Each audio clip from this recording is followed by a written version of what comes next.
Hello hello नमस्कार। आज मेरो चाहिँ भ्लग सुरु हुँदैछ। म चाहिँ भ्लग सुरु गर्दैछु। आज चाहिँ हाम्रो पर्न गइरहेको रक्षाबन्धनको रक्षा चाहिँ बान्न गइरहेको छु। हाम्रो उहाँ चाहिँ मेरो बहिनी रहेको छ। बहिनीले मेरो हातमा धागो बान्दैछन्। हामी चाहिँ धागो बान्दै अरू चाहिँ उता बसिरहेका छन्। हाम्रो चाहिँ आज रक्षाबन्धनको दिनमा हाम्रो परेर हामी चाहिँ घर पनि सुरुवात गर्ने भनेर आज पूजा गऱ्यौँ पहिला बिहान।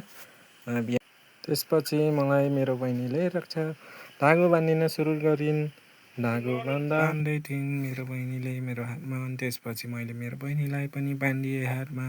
ल एकछिन गीत पनि सुनौँ है त।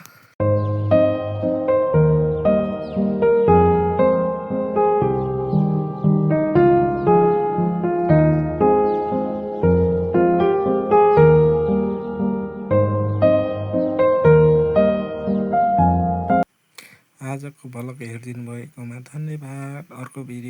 अर्को भ्लग आउने बेलासम्म कुटिदिनु होला। धन्यवाद।